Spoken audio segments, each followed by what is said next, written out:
Bonjour, good morning, good afternoon, all depends where you're in the country. I am pleased to see that we have 20 people interested in Kata being certified as Kata judges. This is the first Kata judges seminar that the National Grading Committee is running. So I hope you will be not too hard on us. In order to proceed properly, we need you to mute your microphone. You will see that this seminar is in 3 parts. The first one is a PowerPoint. The second part, we will work around videos on the Nage no Kata. You have to remember that this seminar is only on Nage no Kata. We're planning later on to do Kata Mena Kata and the other katas. So, and the third part is the exam. The exam, you all received the link to go to edbase.net. The exam is 20 questions, multiple choices. Each question, the choices are the same. Is it a small mistake, a medium mistake, a big mistake, a forgotten technique, or there is no mistake? So for you, it's easy. You have 5 options. As soon as you log on to the exam, and you have between I'm talking about Eastern time, Montreal time, you have between 1:30 till midnight to log on to the exam. Once you log on, you have 30 minutes to do the exam. So after you log on, 30 minutes after, the system closes. Later this week, you will receive the results of your exam. So you all received the grid telling you if you're 12 points and over, you will be certified National C, B, or A according to your results. If your result is 10 or 11, we will get in touch with you for an oral exam on 3 questions. If you succeed that oral exam, then you'll be promoted National C. If you have under 10 out of 20 on the exam, you will fail, and you will have to wait 6 months before you can redo it. As you know, that need to be certified comes up from the syllabus, the 2021 syllabus, who mentions that by 2023, all grading judges need to be certified nationally. Once you're certified, you cannot lose your level. So if someone is attending today because they want to hear more about Kata judging and is already National A and does the exam, even if their result is lower than a National A, they are National A. It's like when you're a bachelor degree, you have a bachelor degree. You're not going back because you don't remember the questions or you don't remember all the stuff you learned when you were at college. So what do I have to, that session is recorded. So you have to know that if you don't want nobody to see your face, you can close your camera, your video, but we wanted this session to be recorded. We'll have one in 3 weeks from now in French. What else did they have to tell you? If you have any questions during the PowerPoint, please address them through the chat. Kelly will read the questions and let me know what, and we'll answer your questions as we go along. Yes. A question. Quick question from Alan McDonald. Can we record this clinic? It is being recorded. Yeah. So I'm sure if you get in touch with Judo Canada, with Nicolas Brisson, there is a possibility to get the link and to get the seminar. Monsieur Gérald? You're on. Come on, eh? Thank you. Well, welcome everybody. Don't hesitate to ask your questions throughout. Again, use it through the chat. And again, Kelly will address me and let me know that there's questions being asked. We will try and be as clear as possible. The first part of this PowerPoint will be on the grading board, especially for the grading board and how to grade people using the new syllabus and everything else. Then the second part will be for the Kata judges. On this first part, since Kelly and Danielle are members of the grading board, if there's any questions, I may direct them, or probably will direct them, these questions to them. But and the rest of them, well, I should be able to answer. If not, there is a problem. All right, so let's get started. So this is for the members of the provincial grading board, open to all of those that have been keen and interested in Kata, to those that have working knowledge of Kata, and to those that want to improve their Kata. So like Danielle said, this main session here is basically for those that are on provincial grading boards to bring them up to speed. Also, there are members that are already Kata judges and just wanted to get a refresher on it also. So it wasn't open at large to the public. We will be hoping to give one later on that will be open more to the public itself. So the outline will be, 1 second, I gotta, oops, sorry. So I can see everything here.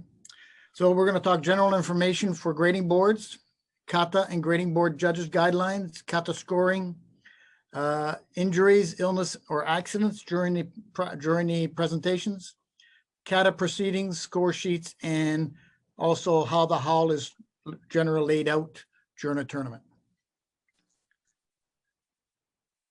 General information for grading board. Well, we'll look at an overview of it, the evaluation principles, errors in examinations, how to evaluate an error, Dan grading examination scale, difference between Kata tournaments and grading examinations.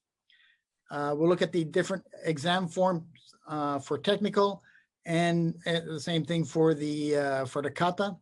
And we will be looking at Kata tournaments and rankings. So if we look at an overview for grading boards, we have to ensure that adherence to all rules set forth by the National Grading Board. So we're hoping that all the provincial grading boards have made themselves, have gone through all what the syllabus is asking for, and also the guidelines. The National Grading Board has put out guidelines for the grading boards to follow. So it's important that you are familiar with all this. Establish and implement and enforce minimum standards through Dan ranks in Canada. We want everything to be the same, whether you're getting graded in BC, Manitoba, Ottawa, Ontario, Quebec, or the Maritimes. It's all done the same way. Ensure Dan promotions made by provincial grading committees or territorial grading committees are in accordance with authorities delegated to them. If any situation arises which is not covered by the rules, it shall be dealt with by Judo Canada Grading Committee and a decision will be made. So if you want to, if there's anything you're not sure of before a grading or whatever, or how to handle anything, you should, your first reaction should be send an email to the grading board and say, is this okay? Can we do this? Is this allowed? And whatever, okay? So it's very important to do that. Principles. The National Grading Committee is, and you'll note that is now called a National Grading Committee. It's not a commission anymore. So just to put that in your vocabulary. Introducing a new standardized grading evaluation approach that is aligned to Judo Canada's mandate and values to guarantee more consistency in the application of grading standards across the country. Again, it's repeating what I just said before. We want everything to be the same, whether you're one end of the country or the other.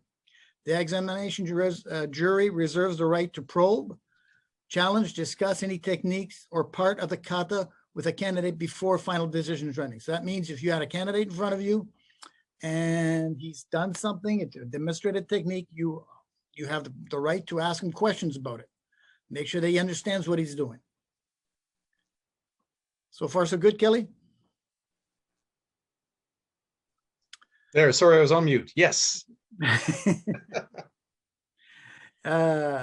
Examination error. In the new system, each technique during the evaluation is judged by starting with a full mark of 10. So just like a kata tournament, we start off with 10. All right. So if he's presenting a technique, we'll start by 10 and work down. Judges then conduct for a full 10 points, deduct from the full 10 points when there is any errors or mistakes. And in performing their examinations, which includes the required kata, nage waza, or katame waza, a candidate will be allowed the maximum number of errors. All right, after which they will be deemed to have failed the section of the exam. We'll see that a little later. But if there's only a certain amount of errors with that are supposed to be allowed, whether it's for Shodan, Nidan, and so forth. How to evaluate an error? To be successful on a technique, a candidate must score 6 points or out of 10 or above. So if he scores anything lower than 6, he's known to fail. Or above these techniques for at least 2 out of 3 judges. Okay, so your panel of 3, 2 of the 3 judges have to have scored him 6 or above. A failed technique counts as an error. The number of errors allowed by a candidate for a particular Dan examination can be found in the Dan grading exam scales found below. So we'll see that in a few minutes. In Nagewaza or Katamiwaza, a judge must take into consideration the following elements: the Kazushi, Tsukuri, Kake, Taisabaki, Hikite, Tsurite, body position, control, fluidity, realism, Tsugiyashi, Ayumiyashi, Suriyashi, the bowing, the speed of execution, sincerity, carrying weapons, like in Kimi no Kata and Goshin, handling weapons, the Yukimi, Atimi, escapes attempts, etc. All these must be considered when you're evaluating. In one of the previous elements, a small mistake, we deduct 1 point. So this is not the same scoring method as you would do in a kata tournament, but it just gives you a guideline. A medium mistake, you deduct 2 points. And for a big mistake, you deduct 3 points. In kata, a judge must refer to the IGF rules of evaluation. A medium mistake on a technique will mean a deduction of 2 points. A big mistake will mean a deduction of 3 points. This is for a kata, for a grading exam. This is not for the points do not refer to a kata tournament. A forgotten technique is an automatic failure of this section of the examination. In Randori, a candidate is expected to show the elements mentioned in the syllabus lexicon. A candidate needs to be accepted by 2 or more judges to pass this section. So what he has to demonstrate, throwing techniques, going down into groundwork, control, how he escapes, everything else. So he's got to show what his judo is like. Okay, it's not, and remember, it's a randori. They must demonstrate not a shiai, but a randori. So here's a grading scale. So if he, this is the errors accepted per section for a successful exam. Though the maximum for Shodan for Nagi and Katamiwaza is 2. It's maximum 2 errors. That's all he can do. If he does 3, he fails that section. In Kata, it's the same thing. And Randori, well, 2 out of 3 judges have to say it's fine. Nidan, it's the same thing, 2, 2, and 0. Sandan, then we go a little stricter. For Sandan, Yodan, and Godan, we're looking at 1 mistake for his technical aspect. For Sandan, Yodan, 2 mistakes for each, and Godan 1. In Kata, it's for the second kata in Godan, he's only allowed 1 mistake. And if he has to present has a uke, in kata as a uke, then he's only allowed 1 mistake. Rokudan, this is more for the national board to look at, but in the katas, they're only allowed 1 mistake. And Hachidan, well, 1 mistake for one of the katas they have to do. Jerry, maybe to add to what you're saying, to be an error, you need 2 of the 3 judges that see it as an error. If only 1 judge sees an error, it's not considered an error in the grade to fail that technique. I think that's right, Danielle, and Alain just asked almost the same question. She wanted to know 2 mistakes or 2 points. These And are I 2 think- mistakes, 2 errors. Yeah. So, Yeah. an error is a score of less than 6 by 2 out of the 3 judges. Exactly. Yeah. Good. Okay. Okay. Difference between kata tournament and grading examination. The point values are different in grading examination than in kata tournament. So I mentioned it a while ago. In a grading, the focus is on the candidate and his role as tori or uke when requested. On a kata tournament, the evaluation includes both tori and uke performance. They are evaluated as a pair. In a grading examination, judges can take into consideration the age, the physical capacity of the candidate. Okay, so which means in a kata tournament, everybody's judged the same way, whether you're 15 years old or 65 years old. Jerry, one other question that's come up just on the previous point. Jeremy from BC asked, do we count only medium or big mistakes? Well, the medium or big mistakes, it's the number of points that are taken off. So if you're on your grid and he's got, let's say he's doing Tayatoshi and you're taking off 3 points because of a big mistake, and then he has another mistake in there and he takes another 2 points, that's 5 points. That's below 6. So that technique is an error. Yeah. Does that answer Jeremy's question? Or? I think so. Alan's asked, mistakes can't go below 6. Not on kata, but not on the grading. This is grading. So grading I think, go below 6. Yeah. So I think what you have to do for grading purposes, excuse me, focus on whether you want to call it mistake or error, but it's not just if a candidate makes one mistake, but it's then the marking of that. So if 2 out of the 3 judges see a score of less than 6, which could be one very large error or several ones coming all together, that's what you're looking for. As Alan Takahashi just said, sometimes the word error is misleading. Some people use error, some people use mistake. Look at the global score for that by 2 out of 3 judges, and that will give you the guidance. Exactly. And for us, grading wise, an error is any technique under 6. And everybody has mistakes. It can be a small mistake, a medium, or a big, but when you add these deduction together and you're under 6, that is an error. And we also have to look at these items we looked at before, right? When we talked about, if I go back here, it's not all these points we were looking at, Kuzushi, Tsukuri, Keke, Tayasabaki, etc. This is what, if they haven't got any of these are missing components, and this is where we take points off. Everything okay with that? Kelly? I think so. Yeah. Okay. So we'll continue. So this is the Tachiwaza, what a form looks like. On this form here, there's 4 exams. So the people at the table will pick which exam they want to ask the candidate, and they will score the technique regarding this. You notice that the pointed line is right after 5. So as long as they stay to the right of the pointed line, they're fine. What is important here too is to write comments down, to keep reasoning, because if you have to go back 2 weeks later to say, and to look why this person has failed, if you don't write any comments down, you won't remember. Nobody, as far as I know, I mean, I don't, but I don't have an eidetic memory, and I have to write things down. So, so make sure that you write down your comments, make sure you take notes. It's important. And at the end, you write down your results, you write pass or fail.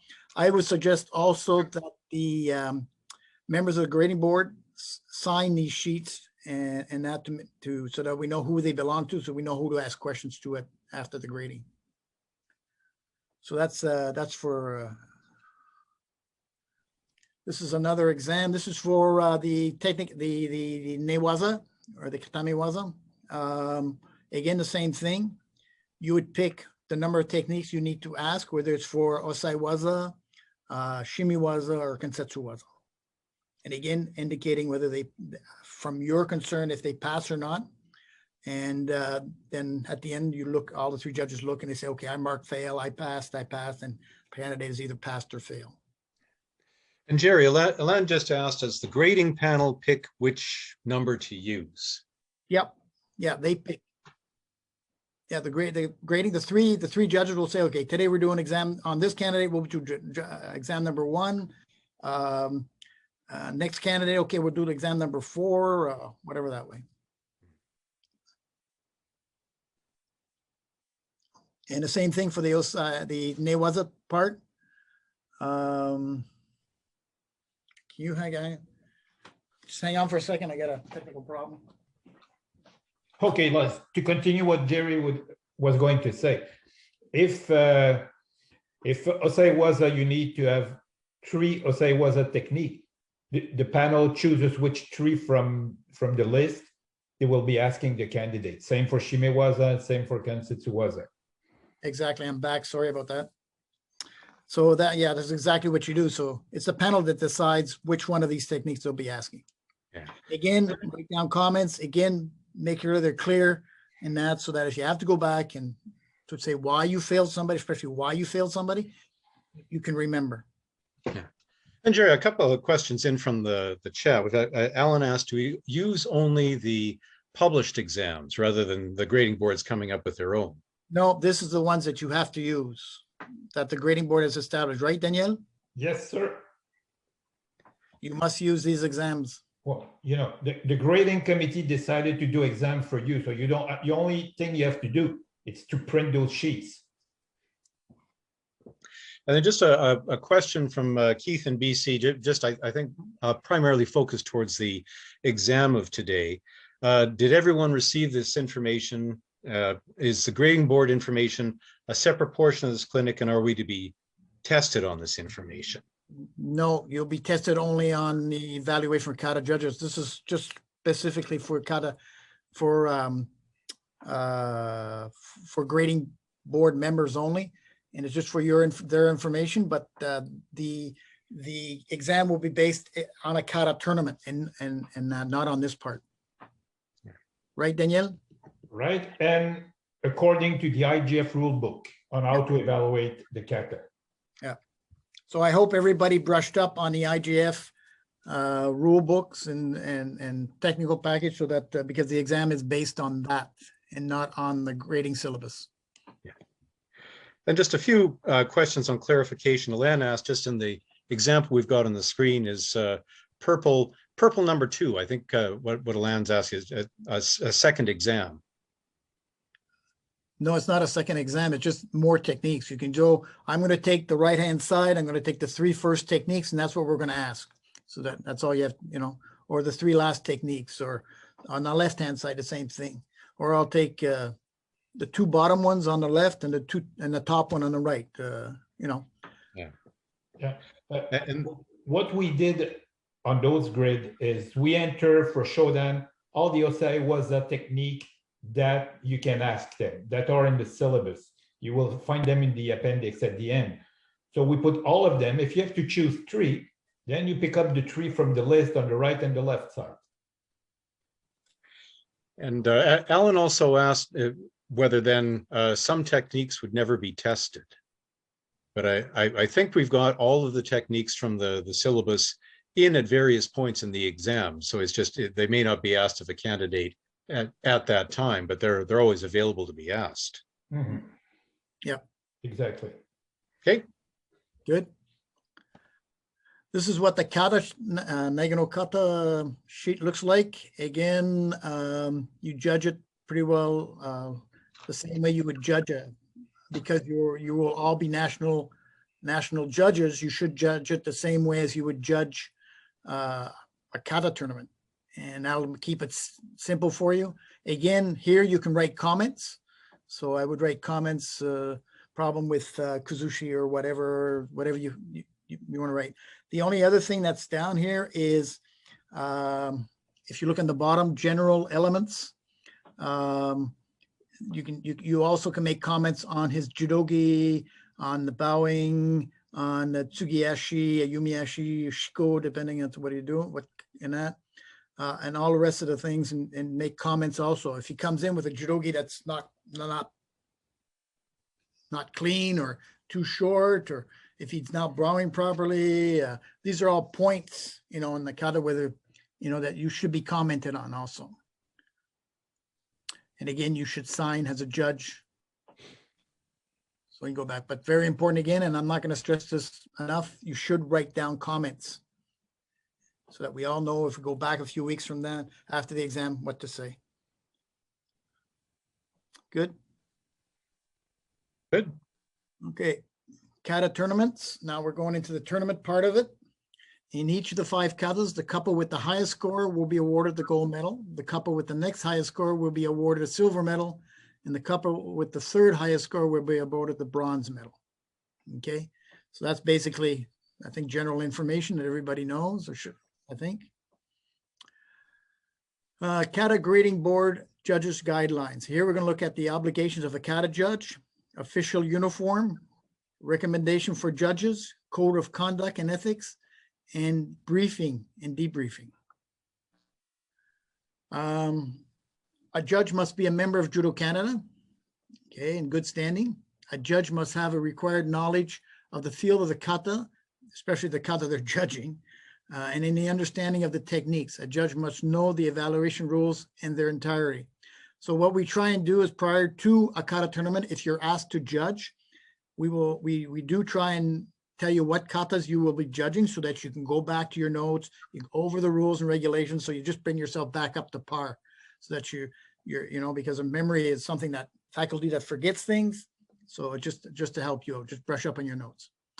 A judge must keep his knowledge of evaluation up to date by participating in clinics. So if you're a judge and you should participate in all the clinics you can get that are available, or as many as you can. In the last year and a half since the pandemic, Kelly has been very good at holding seminars every Sunday morning, and a lot of judges have been there, but some judges haven't. So it is good to be and go over the katas and get yourself up to par and everything else. A judge must be thoroughly prepared for each judging assignment. As a member of an official organization, there is an obligation for every judge to maintain the highest standards of ethics, ethical conduct, and professional integrity. By definition, a judge is unbiased. Okay, as much as possible, we are there to judge and make the person that should win. That's the person who should be on the top of the podium. Official uniform for competitors or candidates, white judogi, back numbers according for competitors to IGF rules. In Canada, if it's a national tournament, we don't emphasize on this because we haven't got into that aspect of it. So if you come up with no back patch, you will not be evaluated because you haven't got one. But black belt, you should be 20 to 30 centimeters. And white t-shirt for women. And that's not one with a V-neck, but that's one with a up to the collar. Crew neck. Crew neck, yeah. So you're not, no plunging necklines. One thing we added in the syllabus that was not there before, was not allowed before, to have a candidate wear a back number. So for sure, for a grading exam or a tournament, the candidate or the competitors must wear a white judogi. We won't go back to the judo roots, which is white. So candidates must wear a white judogi, but there's no issue no more with wearing a back numbers. So which means if the candidate who's a competitor comes for grading and he's wearing a back number, it won't be held against him. Is that correct, Daniel? Exactly, monsieur. Thank you. Kata judges wear a navy or a black jacket, a navy blue or black jacket, dark gray trousers, white shirt. Women can, if you want to wear a skirt, that's fine. Kata judge tie, black shoes and socks. So basically, if you're a referee, you're pretty well okay. A judge must know the latest adaptation and interpretation of the IGF kata competition rules. A judge must update their knowledge. Okay, so every year the IGF kata commission goes through the rules and everything else, and every now and then they bring in, you know, after studying different things, it's just bring in a new rules. So you have to make sure you're kept up to date with everything. A judge must contribute to the development of the activity and the training of future judges by assuming a leadership role in the national and continental programs of kata judges. A judge must be an active and cooperative member in the missions entrusted to him or her. Good? Good. Code of conduct. Judges are representatives of Judo Canada both on and off the contest area. It is essential that they always conduct themselves in an exemplary manner. A judge must be a professional, have a professional attitude and conduct. A judge must have a neat appearance. A judge must appear, sorry about that, I just can't read.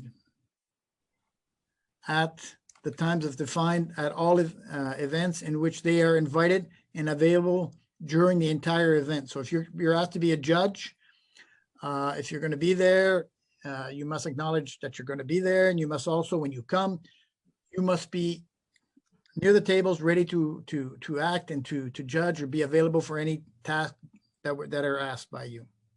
A judge must attend all meetings where they will get explanations about the rules and the event information. Judges who do not participate in the meetings exclude themselves from the event. So if you're asked to be a judge and for some reason you're not at the meeting in the morning for the briefing, you could be excluded from judging the kata.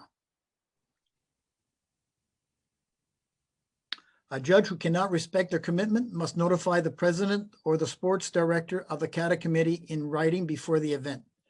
The request must be motivated by exceptional reasons. To preserve its integrity, a judge must remain in the zone reserved for judges and not to have contact with competitors, coaches, or public. All right, so if you're judging during the whole of the tournament, prior, during, after, you're to stay with the judges, and you're not to mingle with the competitors or the judges or the other the coaches and the public. A judge is responsible for protecting the spirit of judo by rendering fair and impartial decisions. To remain free of any bias, it is recommended that a judge refuse any assignments as coach or manager of a team engaged in competition. So if you're judging, you cannot coach and you cannot manage a kata team. Okay, you have to give that task to somebody else. And we're talking about the kata competition. Yes. If the next day you're coaching the shiai competition, it's a different story. You can take that assignment. But during the kata tournament, if you're a judge, you must be dedicated only to that function. Exactly. While evaluating, a judge must not look at other judges' evaluations. Only in the case of forgotten techniques, a consultation must be done by the members of the same jury table after the performance. So if you're judging a kata, and there's a technique that was forgotten, only at that time will the center judge or the responsible judge get everybody together just to make sure everybody's on the same page on that forgotten technique, so that everybody notes it the same way. And but other than that, at the end of every kata presentation, the sheets are gathered and given to the data entry people. So, but that's the only time you can discuss between each other. If you're evaluating a kata, you look straight ahead. There's too many cameras around that looking at you, looking for a judge that's going to be looking at everywhere else but what his job is supposed to do, what his or her job is supposed to do. You look ahead, you judge, you take your notes, and you mark your X's, and that's it. At the end of the kata presentation, all the sheets are gathered, give them out, and ready to look at the second presentation. And what Jerry said, it's you, in case of a forgotten technique, it's only at the end of the performance from that team, then there's a consultation. If they forget the technique, you don't start consulting each other before the next technique. You wait that the performance is over. Exactly. A judge must, during the event, present themselves in the best conditions of physical or moral health, avoiding any excess that could harm their mission. So if you've been out drinking the night before and you smell like you Lilac. just maybe excuse yourself for that day and say you're not feeling well.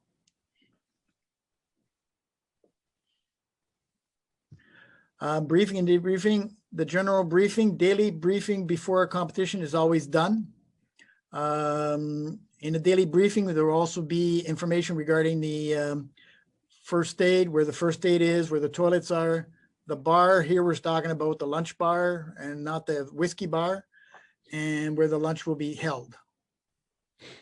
Debriefing, after the award ceremony, there will be a period of after the competition of eventual technical organizational communication. So it'll be a light debriefing. Usually it's not very long. Usually thanking everybody for being there, asking if there's any problems, any questions or anything else. And then and only after that can you join everybody else.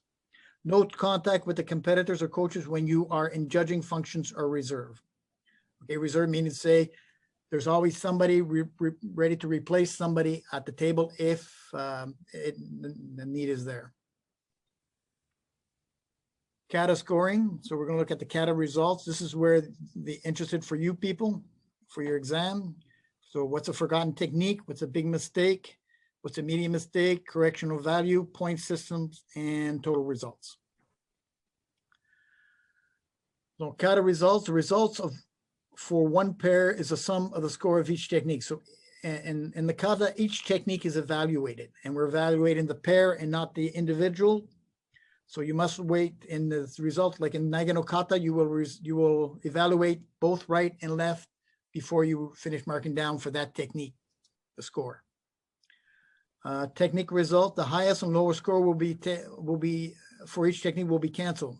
So this is done by the program. The program will by itself take off the highest and the lowest score, not necessarily from the same judge or whatever. It's done aléatoire. It's done randomly. Randomly. Thank you. Okay, so but it's a program that does this. It's not people putting in the scores. It's this program that takes off the highest and lowest score. And Jerry, Ellen has just asked a follow-up question on one thing you just briefly mentioned. For Nagano kata, are the left and right techniques scored separately? No, they're done the same, both together. So you let the right and then left, and then after that you score the technique. They're not separate. It's the only kata because we do right and left. That is done. We have to judge both of them on the same technical value. That answer, Ellen? Does that do it, Ellen? And then one point just to be clear for that. So say uki-otoshi, Nagano kata, they'll do it left and they'll do it right. And you give them a score of 7. That's not 7 for the left and 7 for the right equals 14. It's 7 for both left and right together, as Jerry was saying. Okay.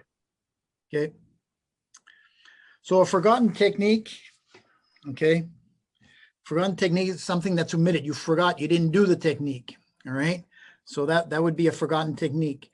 You come in, reverse starting positions. In opening ceremony, each following technique is a big mistake. So that means if you come on the mat and in Nagano kata, Tori's on the right side, Uki's on the left side, but you reverse the positions.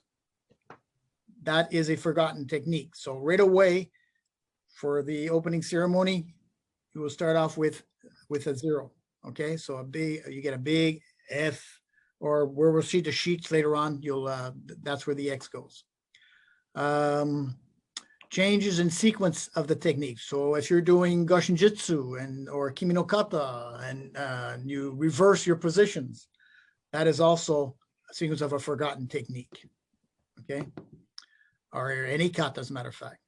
maximum 1x. And again, the x will show you when you see the sheet, you will notice that you will see what we mean by an x. Yeah, across. Across. So, so on forgotten technique, sorry if I go back just here a second. Forgotten technique, if I look at the general elements in the thing, it says on the minute technique, we'll score 0 in addition to the total final score of the kata. Kappa will be divided in half. So, and this, what it's saying is that at the end of the day, at the bottom, when a total score is given, the program will automatically divide that score into half. Okay. If more than one technique is forgotten, the score will for that technique will also be 0, but the total score of the couple will not be divided in half again. So the half score is only done once at the end, whether you have 1 forgotten techniques or 3 forgotten techniques. It's only divided only once in half. A big mistake. The execution of a principle of the technique is incorrect or wrong.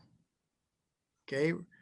In the reverse position of Tori and Yuki, each technique after that is a big mistake because they're in the wrong position. If you lose control of a technique, so you throw somebody and you drop them, you don't control them all the way down, that is a big mistake. If you lose your belt, well, for each mistake that you've lost your belt, it's a big mistake. If you lose a weapon, and each technique has a kimi no kata or kodokan goshin jutsu. If you're attacking with the knife and the knife drops out of your hand and flies across the floor, that is a big mistake. You perform a technique twice on the same side as Nage no kata. So you're doing Ippon Tsunagi and you throw Ippon Tsunagi right, and when you come back for the left, you throw it right again. That is a big mistake. And again, 1 cross or 1 X. And Jerry, just on the one question that came up. So if Tori and Uke do say the right-hand side perfectly, but then make a big mistake on the left-hand side, you still have a big mistake in your overall evaluation. Of that technique, yes. Correct. Yep. Correct. And I suppose just for clarification for everyone, Jeremy from BC has asked on the meaning, what does it mean for the principle of the technique? So, well, if you're supposed to do ukigoshi and you do ogoshi, or if you're supposed to do harai-goshi and you do hani-goshi, it's the principle of the technique that's not the right one. It's not the right technique that's being executed. Yeah. Jeremy says, okay. Très bien. Big mistake. So again, if we look at what's written, it's written when the execution of the principle is incorrect, 5 points are deducted. So you know that right away, 5 points are deducted, and you're starting off with half the marks off. So, and then that doesn't count the rest of the points that could be taken off because of Kuzushi or anything else. Medium mistake. The starting position, your starting position is you're too far from the starting position. The distance between you and Uki, if you're not at the proper distance, it's a big mistake. It's a medium mistake, sorry. The bow, if you don't bow correctly, it's a medium mistake. The correct way, 1 or more elements of the principles of the technique are not applied in the correct way. Kuzushi, tsukuri, kake, whatever. That's a medium, could be a medium mistake. Effectiveness, realism, fluidity in each technique. Okay, and this is for every one of them. Every one of the techniques that is taken into consideration. It's a medium mistake if it's not there. Losing protection or bandages. If you've got a bandage on your elbow or something, or it unravels and it falls, that's automatically a medium mistake. Losing protection and bandage, okay, this will be taken off in the closing ceremony only, okay? Your judogi, your obi, your belt, t-shirt, or back number in opening closing ceremony is considered a medium mistake, okay? So maybe to be clear on the back number, we're talking about kata tournaments. So a team that shows up and one of the two competitors doesn't have a back number. That's a medium mistake for the pair in the opening and the closing ceremony. And believe me, that has happened in a tournament where even the Japanese team came up and one of the guys showed up without his back number. And that's why they didn't win first place. Worlds. At the Worlds, yep. So, so anyway, so everybody okay with that? And in a small mistake, well, you will notice under small mistake, there's, instead of having just one column, you can put one X, there's two small columns under there that you can put up to two X's. And this is, small mistake is some imperfections in the application of the technique, okay, where 1 point is taken off or whatever. You can do a maximum of two X's, which will be 2 points taken off automatically, okay? So that's pretty relevant. So if you're looking at a score sheet here, we also have correction values. All right, and a correction value is a 0.5 that the judge can evaluate and say, well, I think, yeah, it's okay, but I'll give him a +5 because I think he did a good job, or I think his techniques were okay, or a minus where I think it's missing something. It's missing something. So you can put a plus or a minus, but you don't have to. It's not an obligation. Okay. So that's left to the discretion of the judge. Okay. So a score evaluation of each technique, judge can give a correction value of plus or minus. And again, this is up to his to decide what he's going to do. And again, no obligation to do so. You don't have to put one in there. Okay. Maximum score for each technique is 10 points. That's all. Okay.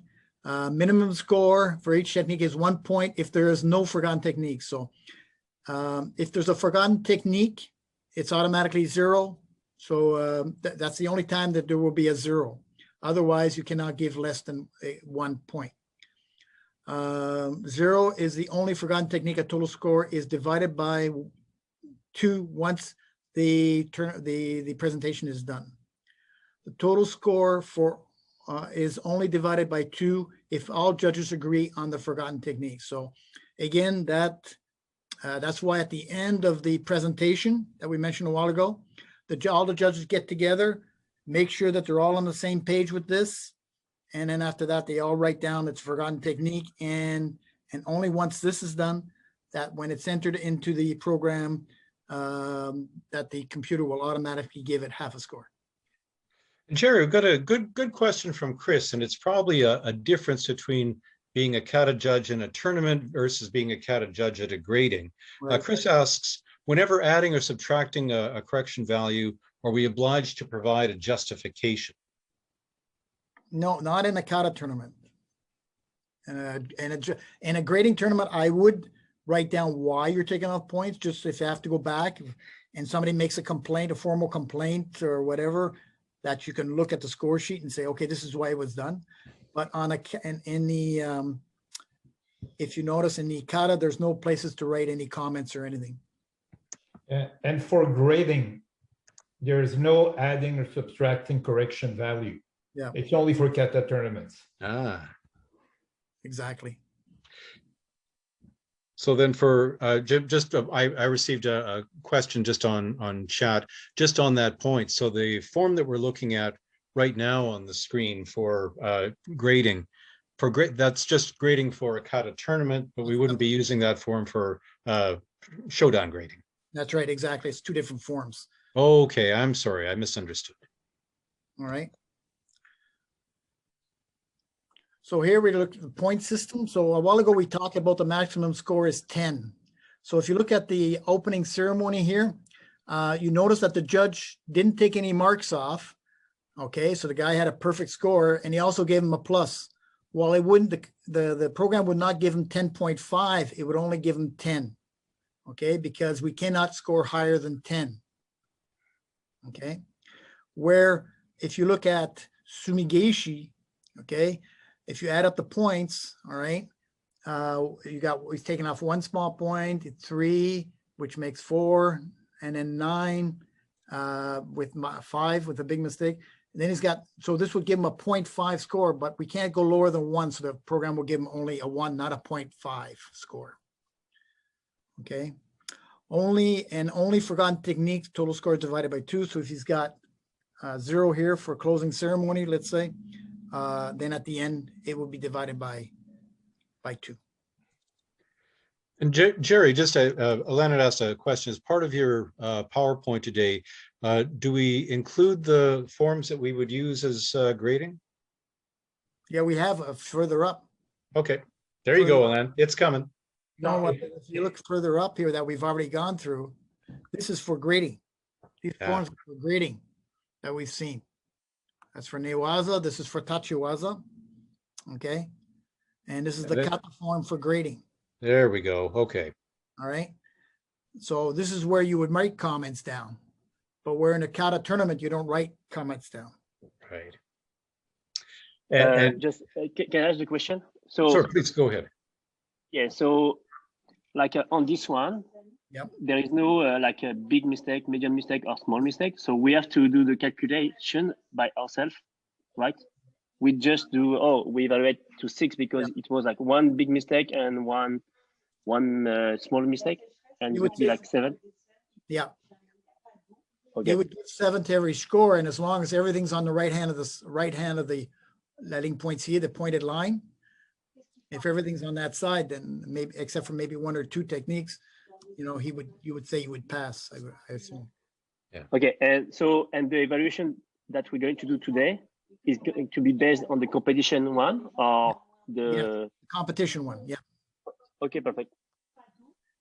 And then Jerry, just a clarification point. Dave Miller asked whether a big mistake is 0. No, a big mistake in a Kata tournament. All right. Big mistake is 5 points. Right. Sorry, I now remember that the 0 is only for a forgotten mistake. Exactly. Yeah. Okay. Yeah. Right. So this is what the total results look at. This is at the World Championships in Olbia, Italy. But this is the way the score sheet comes out. This is just for your own personal information. All right. So Japan came in first at 409.5, and then the rest came in number order after that. And we can produce the same thing in Canada for a Kata tournament also. It's the same program that we use as the world's use, so it's not a problem. Why it's so high? Because if it's 10 points per technique, like the Nagano Kata is 15 techniques, should be at 150, no? No, but if you look for the judges, 3 judges. Oh, it's what okay. Got it? So if there's any injuries, illness, or accidents during the Kata presentation, when a Tori Uruki is unable to continue because of injury, illness, or accident during the execution of a kata, the pair will be considered out of the tournament. Okay, so if there's an injury, they get hurt or anything, for some reason, shoulder dislocated, a broken arm, broken leg, or whatever, then we take them out of the tournament. They're considered out of the tournament. In the case where there's a minor injury, like a bloody wound, a broken nail, a bloody nose, or a problem with a contact lens, or according to the decision of the judges, so the judges all agree, okay, fine, the kata execution will be stopped, and the athletes will be assisted by a doctor or a sports therapist out of the competition area. The competition will continue, and the pair will repeat entire kata after the tournament schedule, after the last pair have presented their presentation. Okay, so we will allow them to pull themselves out, get fixed up, and come back and redo everything at that time as of scratch, as of 0. In the case where there's another injury happens to the same athletes during the second execution of the kata, the pair will be considered out of the competition. Okay, so if they get hurt again, minor injury, whatever, then we'll just eliminate them out of the tournament. Now, in the case where a minor injury happens after a forgotten technique, the pair will be considered out of the tournament. Okay, it's not because they got a forgotten technique. Oh, I got a hurt my, oh, I broke a nail or something, and they have to start over. No, no, that's been considered. They don't get that chance to start over again because they forgot a technique. As a competitor, I'm still upset about this. My heart bleeds for you, Kelly. Okay. So kata proceedings, well, we're going to talk about the opening ceremony, the different katas, and closing ceremonies. So when you're looking at a kata on the opening ceremonies, we look at the jogi, the belt, the back numbers, the t-shirt, and if there's something not right, then it's a medium mistake. That's taken out. The starting distance from 8 or 10 millimeters, starting distance from the line. This could be meters, sorry, 8 to 10 meters. It's either a small or to medium mistake. And what we look at a small medium mistake is a distance. Say if it's only a few meters, a few centimeters off, or if it's a meter off, that'll vary on whether it's a small or medium mistake. Movement to 6 meters. Again, how close are you to the 6 meters or not will be depend if you get a small or medium mistake. The bow, how you do your bow, where it's done, etc. If it's not done properly or at the right place, it's a medium mistake. And again, movement to 4 meters could be a small or medium mistake, if like is in Juno Kata, let's say, where you move after you step in to 4 meters. Again, this could be, if you're not at the right place, it could be a small or medium mistake. In Nage no Kata, which is what primarily you want to look at today, again, movement, how you walk into to start the kata. If when you're doing a yumiashi or when you're doing tsugiashi, the position that could be from a small to medium mistake. The position of tori, if he's at the right position, he's at the right place, it's a medium. It could be a medium mistake. The distance of uki, when uki is in position, whether he's 30, 60, or 90 to 200 centimeters, it's a medium mistake if it's not the right position. Action reaction between both, is it a small or medium mistake? Results of ukimi and tori releases, it could be a small to medium mistake. So all this is you have to consider when you're looking at the general information on Nage no Kata. Katame no Kata, it's basically the same thing. The movement to the start of the position of uki, is he in the right place? Is he at the center of the mat? Could be a medium mistake. Distance between tori from toma to chikama. All right, is it a medium mistake? Action reaction, small to medium mistake. And the results, uki gives up and tori releases. Could be a small or medium mistake. Juno Kata, again, the way you're moving, you're sliding, or a yumiashi or tsugiashi, could be small to medium. Your position has tori, could be a medium mistake. The distance of uki, a medium mistake. Action reaction, small, medium. Results, uki gives up and tori releases. If it's not done properly, it's a small or medium mistake. Jerry, Jeremy has asked, I think, a good question, because of course in our evaluation here we've got, excuse me, a mistake could be small or medium. And Jeremy has asked for the exam, can we put 2 answers, small / or medium? In the exam is going to be really specific on what the error is. So it'll either be a small or a medium mistake. Yeah. There won't be any ambiguity, whatever. Is that okay, Jeremy? He says okay. But I'm sure the question she's asking, everybody's asking, so it's not a problem. Absolutely. In Kimi no Kata, movements, the sliding again, how it tori uki walk or whatever. Position of tori, distance of uki, action reaction, kiai. Just for your knowledge, if kiai is supposed to be given and it's not given, I believe it's 3 points that are taken off. And if you give a key eye where it shouldn't be given, it's 1 point. That is taken off. That's for your personal knowledge.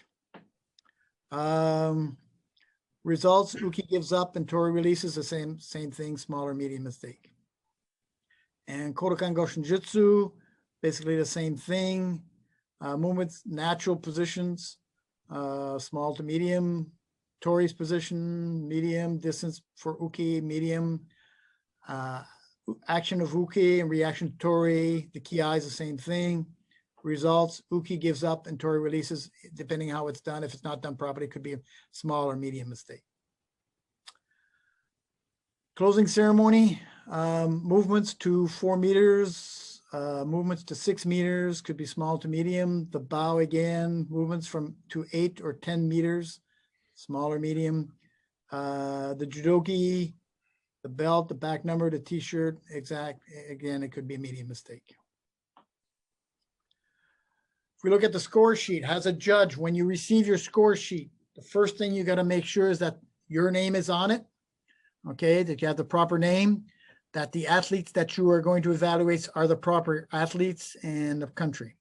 Okay, so that's what the first thing you look at. If there is a mistake, you right away bring it to the attention of the head judge so that it could all be corrected before the tournament starts.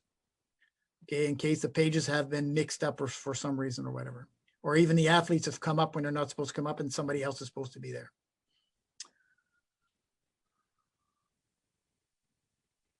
So if we look after an evaluation of each technique according to IGF rules, enter the crosses or the X's for each technique when mistakes arise. So you see, if you look under small mistake, there's 2 columns. So you can put an X in each one. All right, if 2 small mistakes and you put an X in each one, not 2 in the same square, please. Again, I repeat this because at every tournament almost, there's at least one person I have to go back, or we have to go back and say, only 1 X per square, all right? So you make sure you write this down. You also if you want to put an evaluation in for plus or minus, you make sure that it's clear when you do your thing, okay? Make sure that you put in a plus or a minus that the people entering the scores know exactly what you're writing, okay? If we're not sure, it could slow down the tournament, because we will have to go back and say, is this a plus or a minus? And again, this is not something that, especially at an IGF level, we should not see this, but on a national level, we shouldn't see it either. And we decided to use a cross or an X instead of a check, because it's clear when it's an X. A check, sometimes we know if the person is pen did touch the square or not, the box. So with a cross, or an X, we know exactly the intent of the judge. Right. So should you make a mistake and you want to erase your score because you say, okay, it's not that bad, it's not a big mistake, you must circle the score and initial beside it and give the proper score, okay? So make sure that's done, because if you don't do this, again, the people putting in the scores into the program are not going to second guess you. And if you don't do this and there's just an X there, they're going to put in that cross or that X into that spot. So if you want to eliminate it, you black it out completely, initial it that we know it's you that did it, and that, so that the proper score is given. And Jerry, a question from Jeremy, and it's something from your experience as a judge you'd be able to comment on. Jeremy asked, how can we have a plus when the athlete is doing a big mistake? Because the judge feels generous. Maybe I can try to answer, Jerry. When the judge sees that the overall value of that technique was still good, he can give that plus. Yeah. So yes, he made a big mistakes and so Inage, but yeah, you notice that there's no other mistakes taken off. So as a judge, I would probably give a +2 because that he made a mistake, but everything else is okay. So we'll give him a +2. Because the rest of it is okay. Mm-hmm. So that would give him a 5.5. but it's a good question. Yeah. But like I say, it depends on the judge, you know, I mean, you don't have to put a score, you know, you could have left it blank. You know, and probably other judges would have looked at the same thing at the table and not put anything in. Or maybe another judge might have put a minus there, you Yeah. know? Yeah. And course. the correction value came up from the judges. They all said that sometimes they found that the candidate was a little bit better or worse than the score they gave. So in 2017, we started to add the correction value to the score sheet.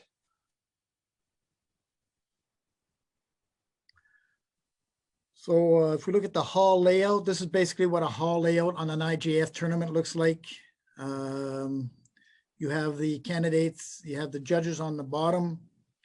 You also have the replacement judges that are there to take that, you know, for the mat areas.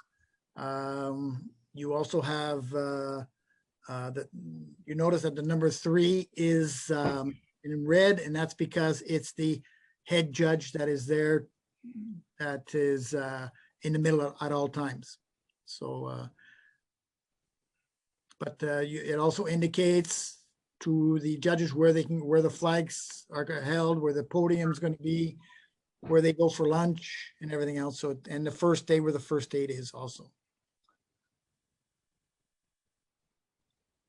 So before starting the kata competition, the judges are all on the edge of the mat, ready on one line facing the spectators. The head judge of the tournament is in the middle and gives the ray, and the same is done at the end of the competition. Okay.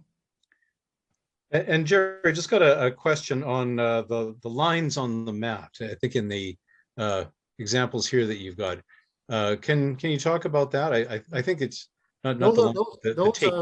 Yeah, those are the positions that we mark down at every tournament, where the start of the tournament could be. It's 6 meters, okay, and this is where your edges, where you're going to do your bow, your main bow before starting tournament. So that's where you're going to be when you bow to the joseki, and then you bow to each other, and then you step in from there. That's where the tournament is done inside that. The middle one is just to give guidance so that you know where the center is. Okay, and this is on every mat, and this is at all the tournaments, whether it's a national tournament or whether it's a regional tournament, it should be done like that, or whether it's an international tournament, PJC or IJF. It's the tape is down on the mat to help you in your, and it also helps the judges to make sure that everybody sees the same thing. So it's good for the competitors and it's good for the judges. I got the question, should there be the tapes down for grading as well? I don't see why not, personally. Danielle, do you see a problem? I don't see a problem. I even see it could be an asset. When I do grading, and maybe because I'm a former kata competitor, I like to see the tapes that give me my position on the mat. Mm-hmm. I know we, for the gradings that have been done here, we've always put tapes down. So I don't see why it would be a problem anywhere. Yeah, when Jerry says here, he means Quebec. Yeah, that's right. Sorry. Yeah. In fact, the only time that I haven't seen it done is at the Kodokan, when you go for the summer camp and then you do the kata competition. They don't put tapes down. You're just supposed to know. Yeah. So, but yeah, so at IGF tournaments, PGAC, national tournaments here in Canada, and that we always put tapes down. And we don't move the mats. That was a shot directly aimed at me, which we don't need to go in further. Yep, that's right. So now, and when the judges move from positions, it's on the left-hand side of the table. So one, the table facing the public by Ray, head judge, the bow. So when the candidates present themselves, the head judge, which is in the middle, number 3, gets up, spreads his hands out, indicating to the competitors that the judges are ready to evaluate the kata. All right. So the judges take place at the table from the left-hand side. The competitors left and right behind the mat. So start, the head judge, standing position, opens, arms open, and the same bow at the break and at the end of the kata. So when the table is finished, there's no more competitors. The judges get out, step out behind the chairs, and they all bow to close the tournament on that mat. Okay, and it's the same thing at the beginning of the tournament. The judges do a bow in for themselves to start off the tournament. Over and above, at the beginning, where they all the judges bow to the spectators and to the competitors all together. Award layout. Well, here we have 3 or more rows. You have the each kata facing the podium and medals, facing the flags for the national anthem, and also where the debriefing is going to be. So that's just for common knowledge. Now we're going to show you a video of a couple, and Kelly's going to take over here with comments. And that's all. Hang on. Ready, Kelly? Yeah, what we're going to see here are two videos, and neither of these are competition videos. One is clearly just done in a dojo. The second one is also just done in a dojo. Maybe they're getting prepared for something. But we chose these because this is probably more along the lines of what you're going to see at a grading rather than a kata competition. Okay, Jerry, go ahead.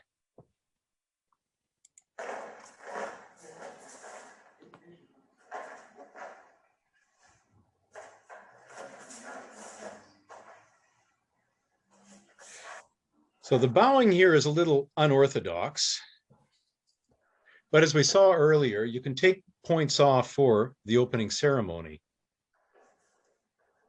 And for me, part of judo is respect. You want to see it done properly. Now watch for the kazushi here.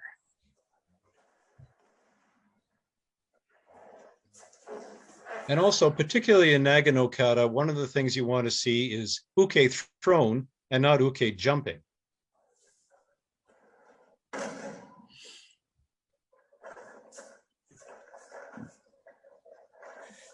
Positioning, normally you would go to the center of the mat. Here they're off to one side.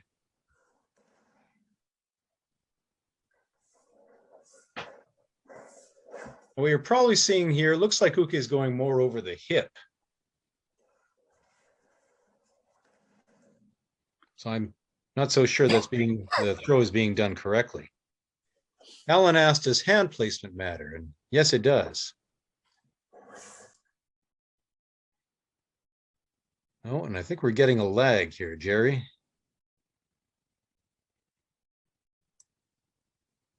Oh, here we go. I think that was my fault. That's okay.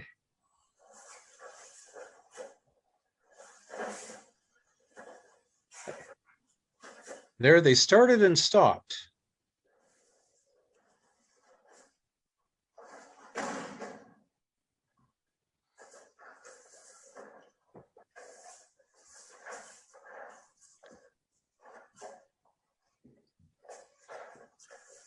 The question, will we be able to discuss this after? If we have time.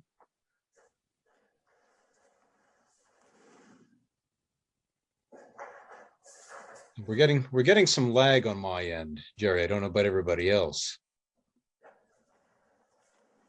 You want to take over with yours, or? Yeah, maybe I should. I've got a few messages from other people. They're getting lags as well. Okay, take over with yours, and I'll stop sharing, and you can go sharing. Okay, I think yeah, I'm.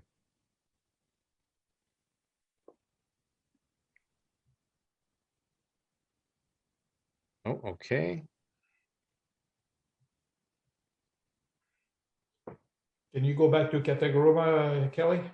Yeah, here I'm just bringing up the same videos on my screen.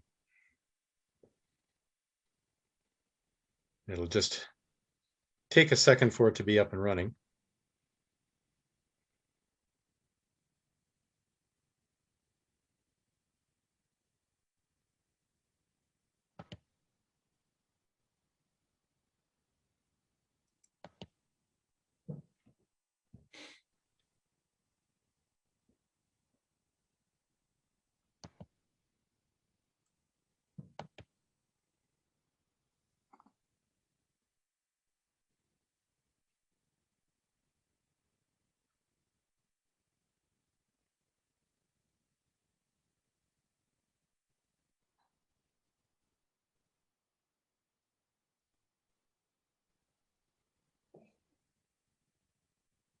Sharing is slow.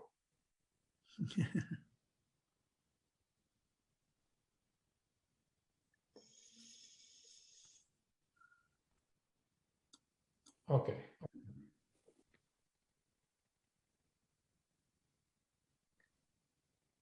Okay, we're up and running again.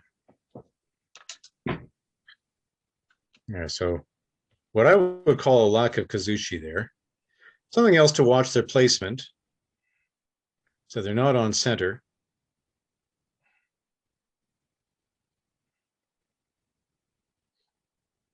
And one of the things that I'm seeing here also is a lack of realism.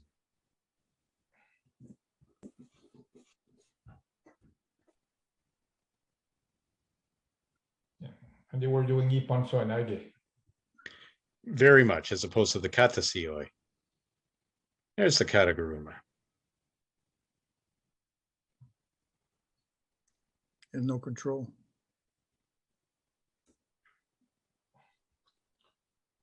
Yeah, from Tori no leg movement to embark the uke.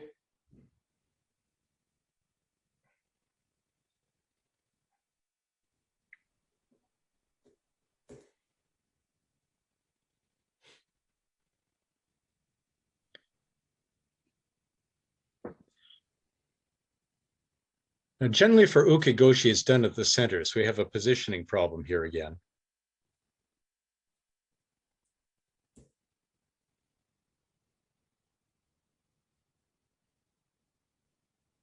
And again, a lack of realism. I'm not seeing a real attack by uke.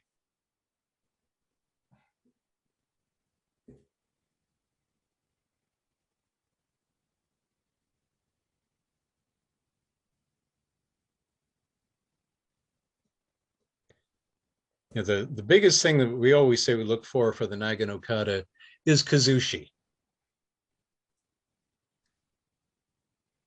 And that's probably one of the biggest faults I find with this pair is I don't see Tori performing any kazushi.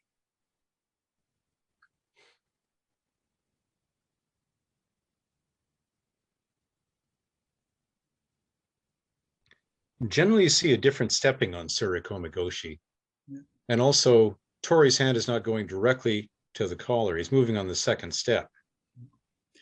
And there's no action reaction from uke either.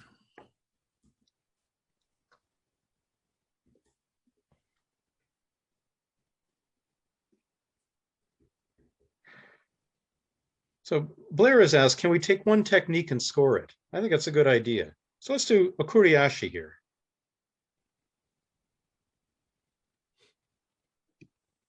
And remember, we have to watch both.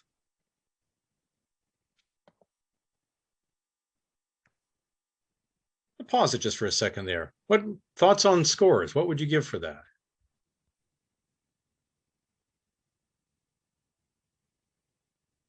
Nobody wants to speak? Everybody may be muted. Jeremy says, I guess we stopped at discount point when we reach 2 small, 1 medium, 1 big, or if we reach under 6. And versus, this, yeah. And go ahead.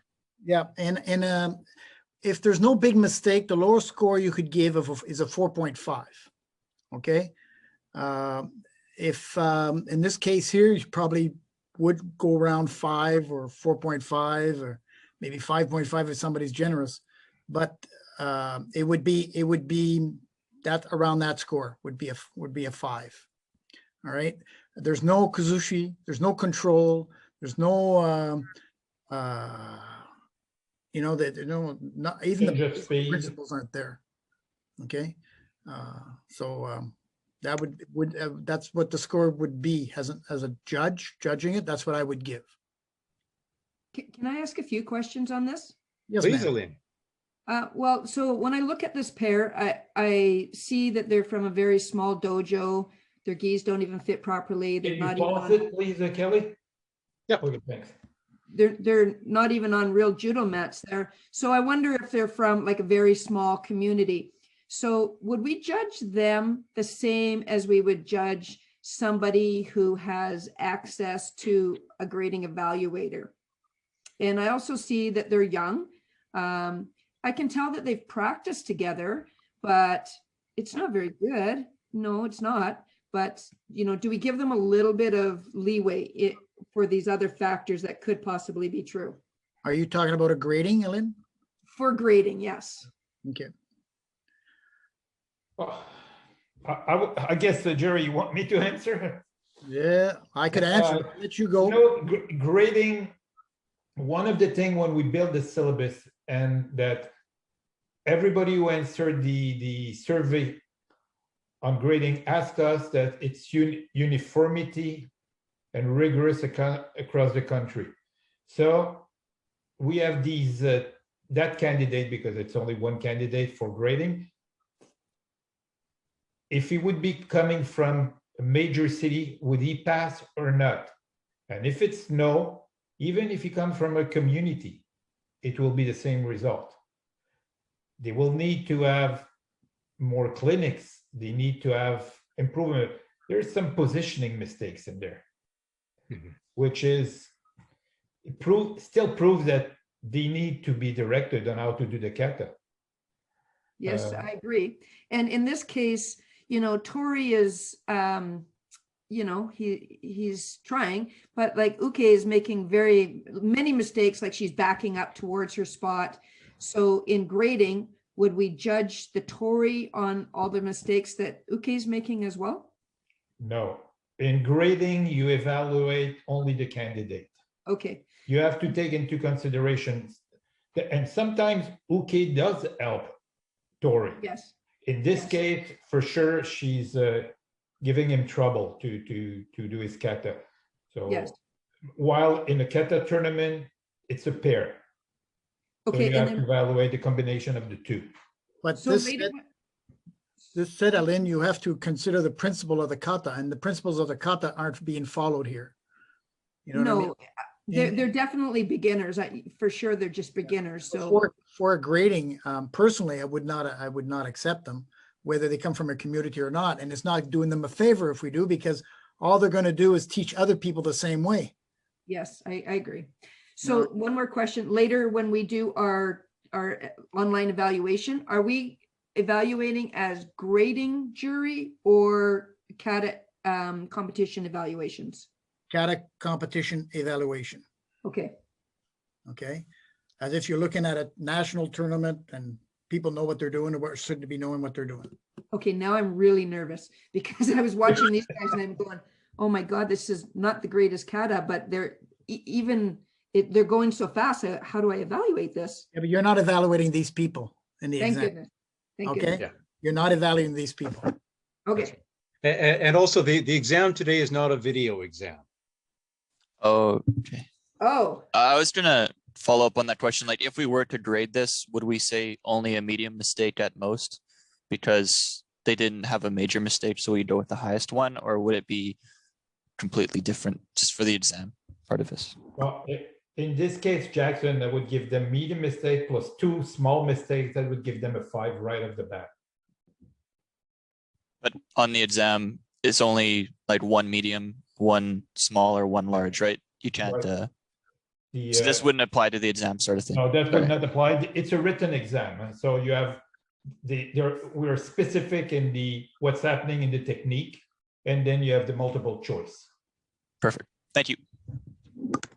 If I could jump in, sorry, just with, again, and I hate to just keep kicking this particular dog, but I understand that when looking at it in terms of a kata judge for a competition, that all competitors are judged equal. That was stated at the beginning of the clinic, and it's pretty clear. In a little less clarity when it comes to performing the duty as grading committee and evaluating somebody for their grading. There was, I thought, a mention that you would take for consideration of their age, or so. Is there any flexibility in there? Is that flexibility that's written into the syllabus that we just have to look more carefully in there? Or is it really just a standard that is absolutely, and I am speaking now specifically to the grading and not to competition. So is there any flexibility in there, or the standard is the standard and there are no exceptions?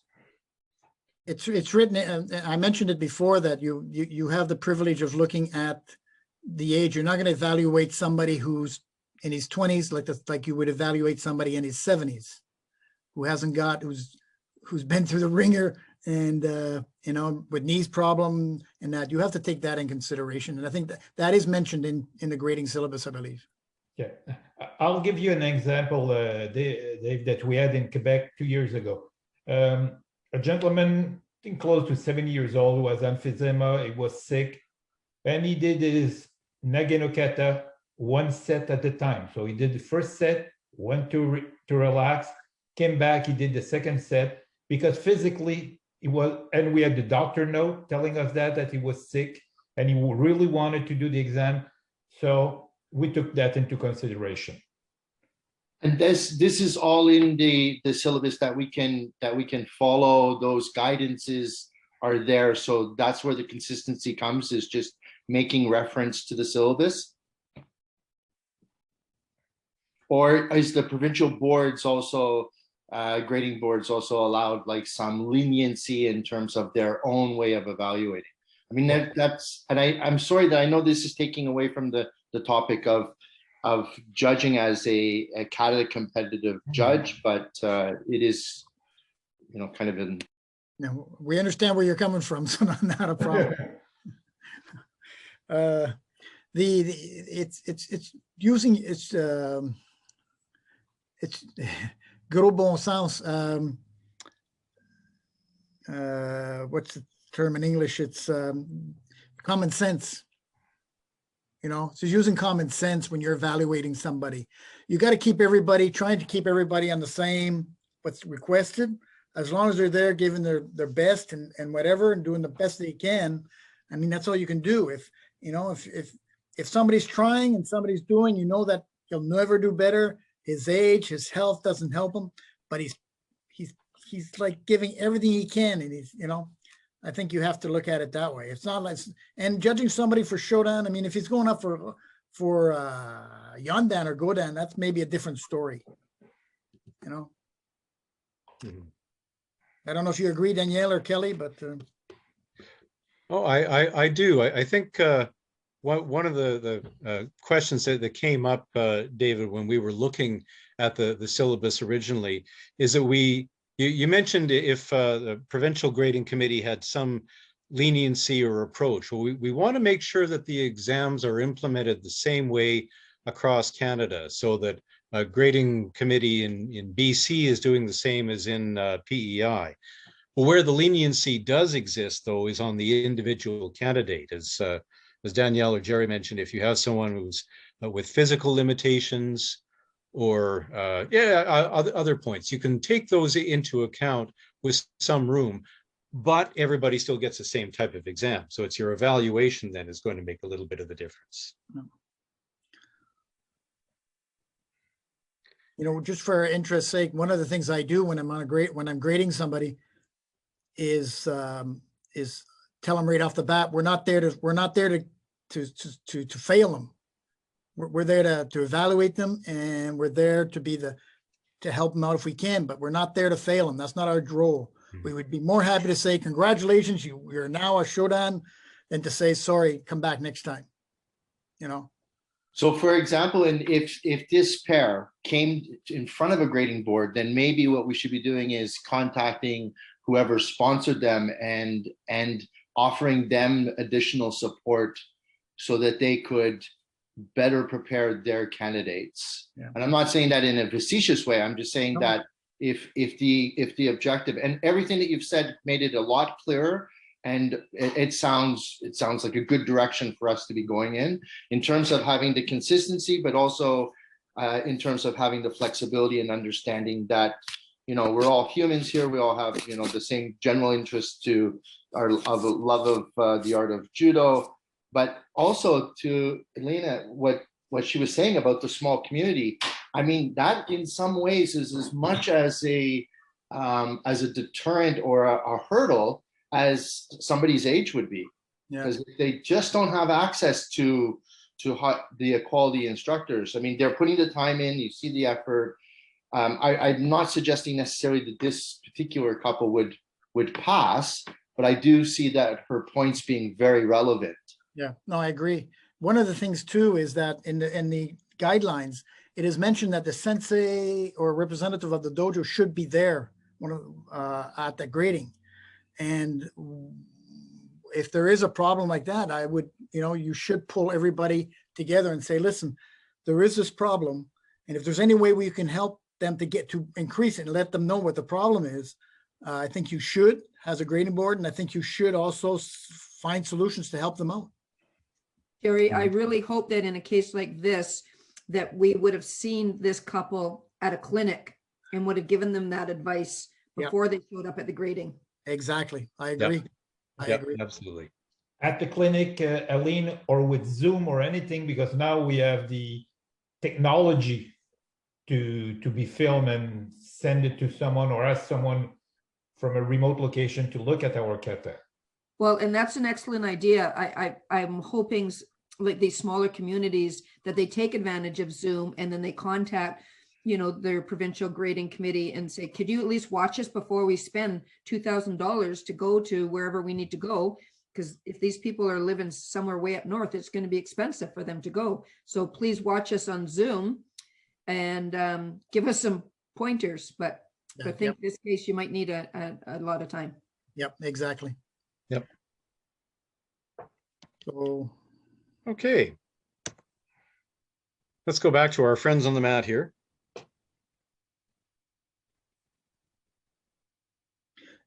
Kelly, there's a question for you. Kelly, do you do online clinics? Every Sunday. Every Sunday. Actually, Alan, I have made that exact offer to several people, and I have done online. I'm delighted to do a direct Zoom or to look at people's videos. So yes, we're in Canada, we're slowly getting back to the situation in a number of provinces where we can be back in person, but still, as Elaine correctly said, you can be way off in northern, pick your province, and it's going to be difficult to come in. So absolutely.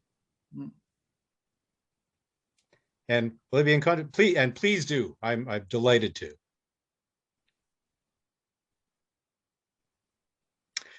Here we are back with our happy Nagano Kata pair.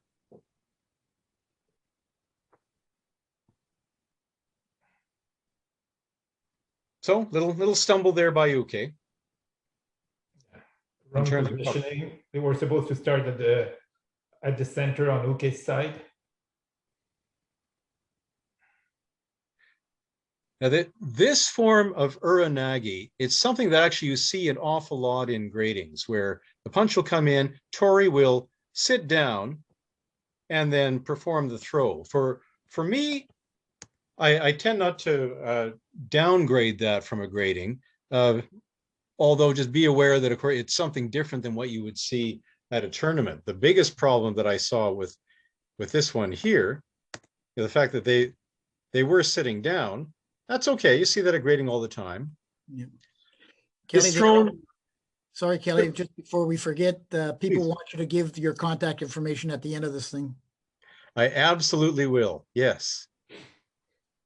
I think I've just created some work for myself. The biggest problem that I see with this technique, this is in the Masutemi set, is the throw should be straight down the line, just like upon Seoinage. And Tori here is throwing this almost like a Yoko Sutemi off to the side. So the fact that Tori has sat down, I'm okay with that for a grading, but it's got to be in the right direction. Yeah. This is more of a Yoko Sutemi. Yeah.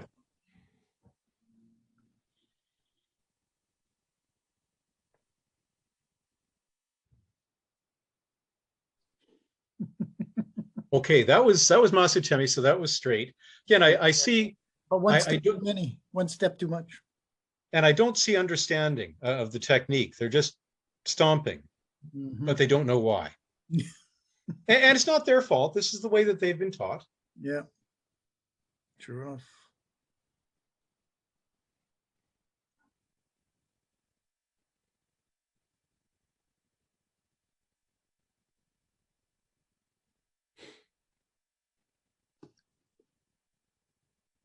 Jeremy asked, on each technique, we see at least one big, one medium, and one small. What should the answer be for the exam? And can we put a comment in on the exam? Well, on the exam, we were specific on one element of the technique.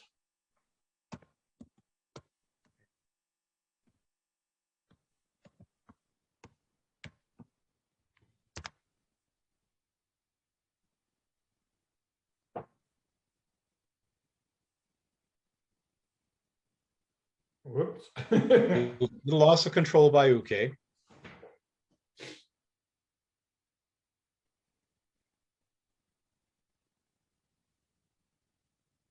Now let's go back and look at that again.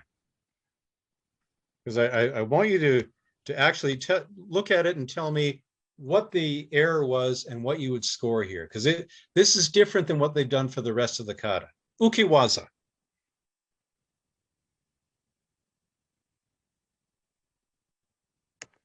What just happened there? Alan Takahashi has got it correct. Thrown to the wrong side. Yeah, exactly. It's thrown with a left-hand technique, even though it's the right hand.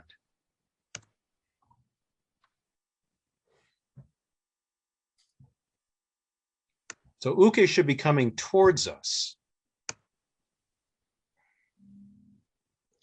So Kelly, do you consider that reverse position of Tori? I'll defer to the IJF judge here. No, it's not a reverse. It's not a reverse position. It's a Big mistake. big mistake. That's all. So it's not a. It's it's not as if they switched sides. Well, I'm just looking at the big mistake cheat sheet, and I'm just wondering which one it falls under. The execution of the principle is incorrect or wrong technique. Reverse position, losing control, losing belt, losing the weapons, perform the technique twice on the same side. But Principle. It's a principle of the principle is not, yeah. Okay. And Chris has done twice on one side, equal big mistake. Well, it was actually done wrong on both sides. Yeah. So it's Okay. the And principle. just, sorry, Jerry, go ahead. I said it's a principle of the technique on both sides. So it's so Yeah. you score the technique together. And bad like that could be a 4.5. Mm. Yeah. Yeah, because you would take everything else off. Two questions that came up in the chat before we go to the next video. I put into chat my email address. I'll get after our session today, I'll get Judo Canada to send it out as well. So if anyone wants to get in contact, please, absolutely be delighted to help you. And then Jeremy had asked another question just on the exam. I suppose just for clarification, I'll giving things away, and Danielle has talked about this. What the exam is going to do is give you a specific fact situation. Tori does this, Uke does that. And then you respond with what type of error it is, or if it's not an error at all, rather than watching a video and evaluating as we're doing here. I would suggest if anybody has any questions regarding grading, they address Kelly or Danielle. And anybody has questions regarding tournament katas or evaluation, Danielle or myself. Agreed. Because I'm still competing, so I would give you the rosiest view possible. Okay, one more video today. As I mentioned, this is a dojo kata as well. The quality of it is higher. But still, are there some things for you to look at?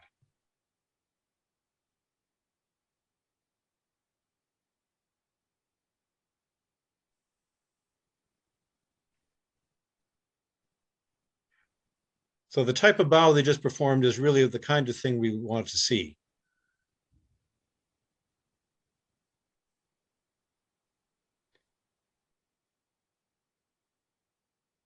So is there Kazushi on this throw? Is Uke doing the work? Very little Kazushi.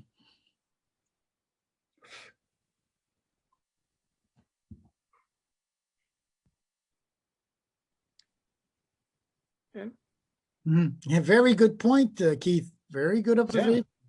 Tori's wearing a t-shirt, absolutely. Japanese have lost gold medals for lesser infractions.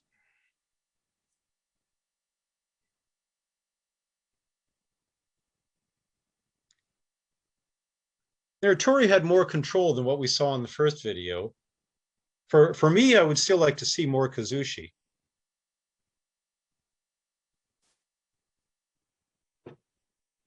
What's penalty is for not enough Kazushi? It could be 1 point, it could be, depending on, like, he has some Kazushi, so I may take just 1 point off because it's not really there. It's there, but it's not there. You know what I mean? Would that be considered small then? Yeah, small, yeah. But if he has no Kuzushi, It could be that's a 3, medium mistake. yeah, it could be 3 points, But you see that he does have a little bit, so. Yeah, so it's not bad. Said I would like to see more, but we're certainly not into a failure territory. But at the same time, in a kata tournament, I don't see the reaction from Uki. Absolutely correct.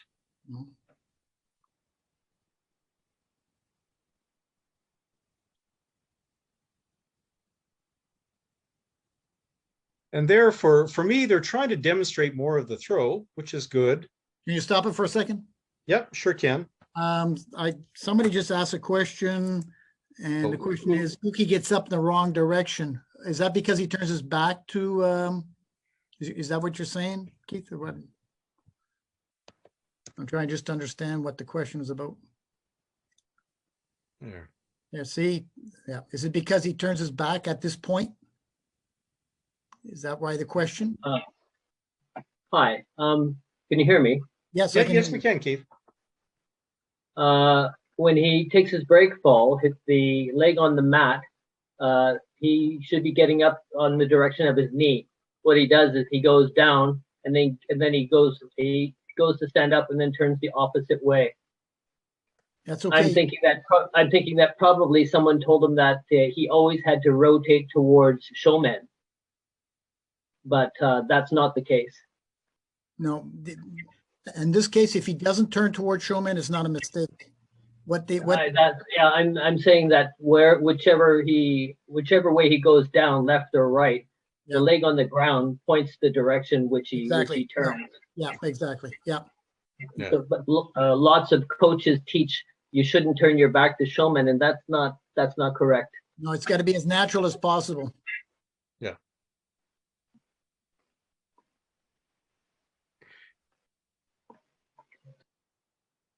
So you're right.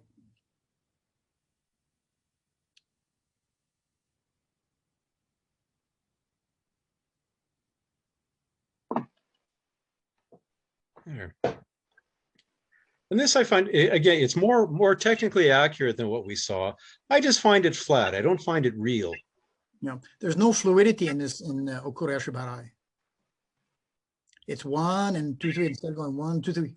Yeah.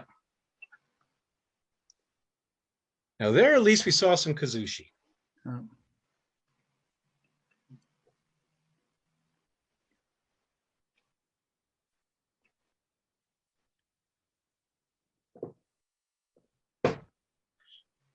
They also are repositioning themselves to the center for the techniques correctly, or the other team had missed that.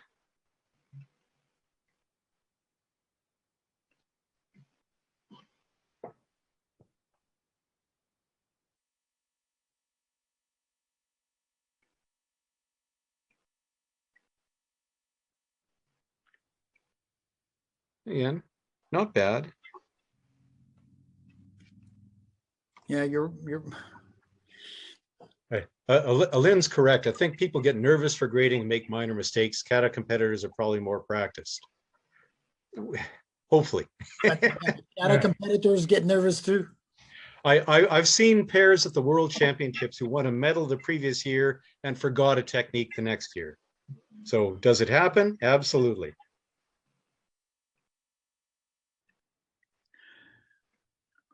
From Max, he stepped out of the 6 meters. It's not a mistake. He's got 8 meters to play with.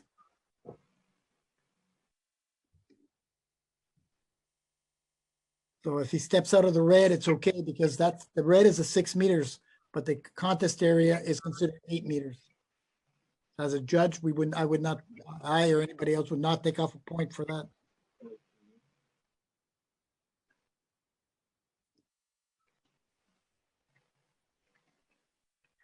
Here, you compare this sumigation to what we saw previously. I still want to see more, but it's better. It looks like at least they're understanding jigotai and why they're standing and moving that way. Mhm. Last set.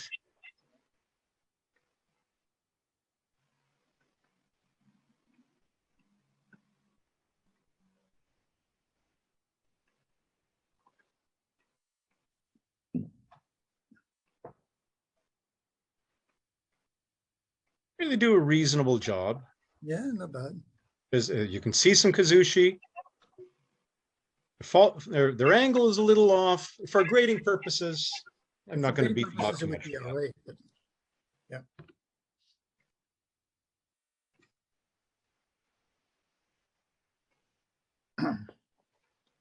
And the technique is reasonably accurate. It lacks realism, and so they're taking a big pause and then they throw.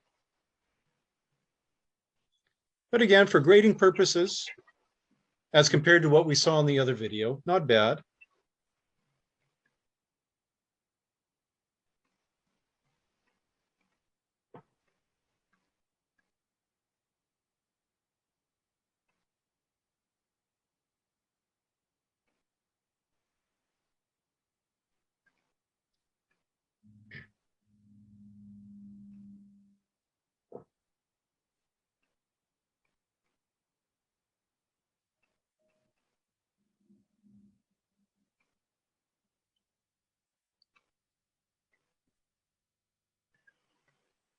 And I notice here they're doing it faster than the opening because they're done and they want to get out of there.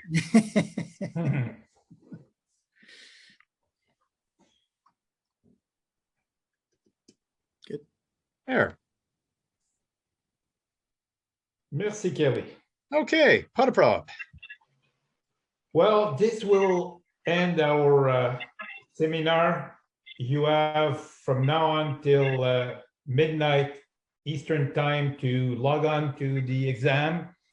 The exam is not difficult, but not easy at the same time. You need to read the rules to make sure that you understand what is a small, medium, big mistake. Forgotten is kind of easy to know what is a forgotten technique. The way you see it, we say also you go from ukigoshi to kataguruma, so you know that there's something that was missing in between. Like I said, it's multiple choice. Take your time, but as soon as you log on to the exam, you have 30 minutes to finish the exam, which is more than 1 minute per question, and you'll see they're easy to read, and they're in English and in French. So Jeremy, on the same exam, you have the English first, then French for each technique. It's exactly the same thing. For me, it's not to wish you good luck because it has nothing to do with luck. It's something that you guys know. You have been doing judo for so long. It's only to make sure that you understand what are the IGF rules. And I have not much to say. My friends, Kelly and Jerry, anything to add? No, maybe just revise, like Daniel said, revise the general information and the Nagano Kata and the IGF regulations, but just be relaxed, and you know this stuff. You don't second guess yourself. Mm-hmm. I agree. Yeah, to answer Aline, the exam is bilingual. So you'll see the question 1, and I don't remember, it says like they did bowing at 4 meters and said, and we'll do the same thing in French. Le salut a été fait à 4 mètres. So then you have the option of the multiple choice option.